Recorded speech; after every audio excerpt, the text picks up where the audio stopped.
Hey guys, so this is the video for the article Life Along the Nile. Remember, you only have to choose one of these two articles, so if you're doing Life Along the Nile and you're listening to this right now, you do not have to do the other article, which is the religion in Egypt. We're going to go through and read the article and the questions, so make sure you're following along with me here as I read. So, Ancient Egypt, Life Along the Nile.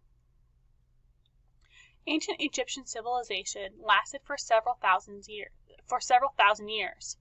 It spanned from 3000 BC until 30 BC, when Egypt was annexed or taken over by the Roman Empire. Many of the discoveries and practices of ancient Egypt have survived an even greater test of time. The sands of the Nile River Valley hold many secrets, clues about this mysterious, progressive, and artistic ancient civilization. None of the achievements of the remarkable ancient Egyptian civilization would have been possible without the Nile River. There is always a connection between landscape and how a people develop. It does not take the wisdom of a sphinx to understand why. Archaeologists and historians don't know exactly how Egyptian civilization evolved.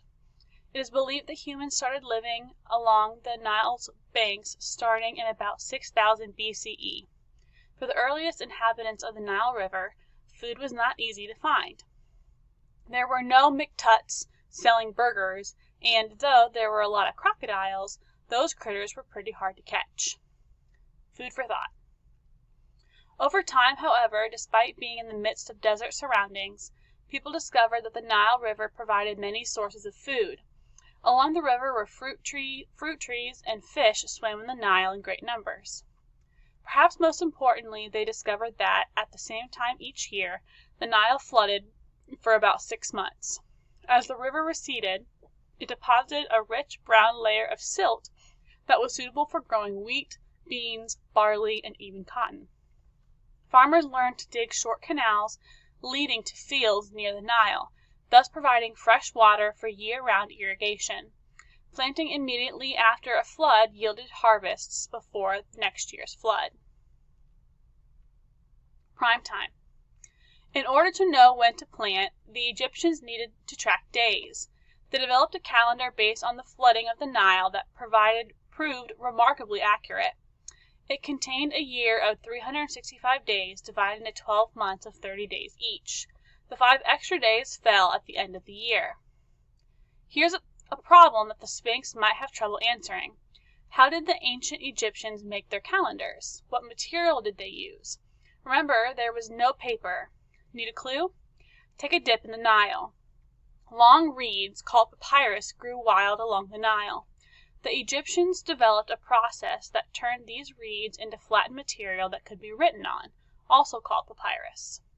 In fact, the English word paper had its root in the ancient Greek word papyrus. Among the first things written on papyrus were calendars that tracked time. Papyrus had many other uses. Boats were constructed by binding the reeds together in bundles. Baskets, mats, rope, and sandals were also fashioned from this multi-purpose material. Sand, land, and civilization. Even today, the world around the Nile is quite barren. Outside this narrow swath of greenery near the river, there is sand as far as the eye can see. To the Nile's west exists the Great Sahara Desert, the largest desert in the world. From north to south, the Sahara is between 800 to 1,200 miles wide.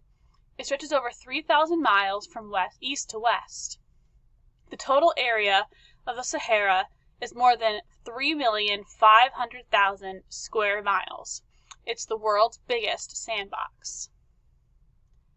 And as if there weren't enough sand in the Sahara, east of the Nile are other deserts. Although sand had limited uses, these deserts presented one tremendous strategic advantage. Few invaders could ever cross the sands to attack Egypt. The deserts proved too great a natural barrier. After learning to take advantage of the Nile's floods and not having to fear foreign attacks, the Egyptians concentrated on improving farming techniques. As the years passed, Egyptians discovered that wheat could be baked into bread, that barley could be turned into soup or even beer, and that cotton could be spun into clothing.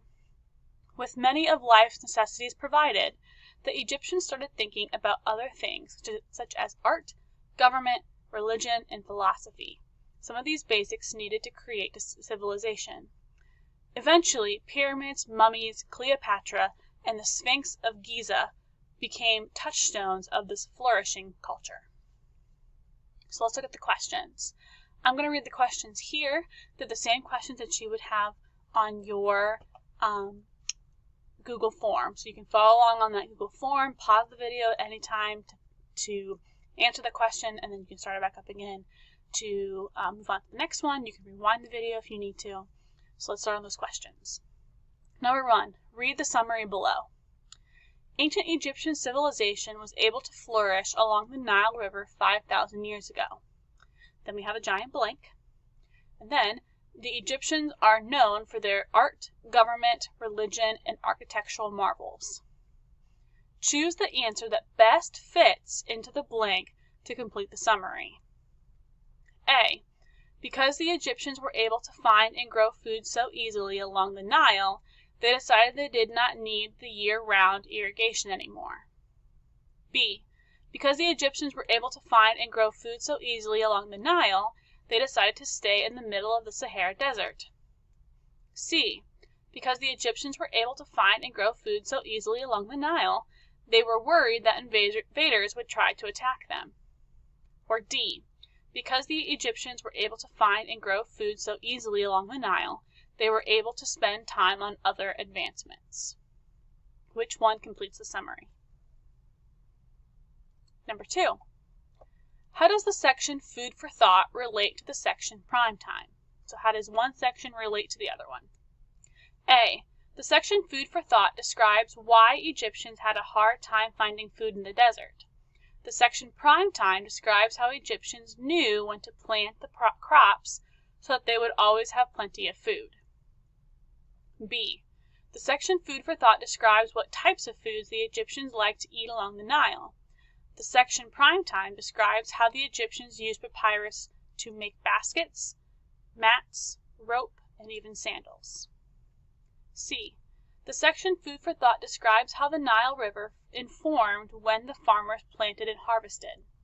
The section Prime Time describes how the Egyptians created a calendar to keep track of planting and harvesting. D. The section Food for Thought describes why Egyptians could not make canals and irrigation systems without the help of papyrus. The section Prime Time describes how Egyptians showed that papyrus can be used in many ways. Number 3. Which sentence from the article most highlights the idea that the Nile directly influenced the advancement of Egyptian civilization? So which one most highlights the idea that the Nile influenced advancement? A. The sands of the Nile River Valley hold many clues about the mysterious, progressive, and artistic ancient civilization. B. None of the achievements of the remarkable ancient Egyptian civilization would have been possible without the Nile River. C. Farmers learned to dig short canals leading to the fields near the Nile, thus providing fresh water for year-round irrigation. Or D. They developed a calendar based on the flooding of the Nile that proved remarkably accurate. Number 4. Read the section Sand, Land, and Civilization.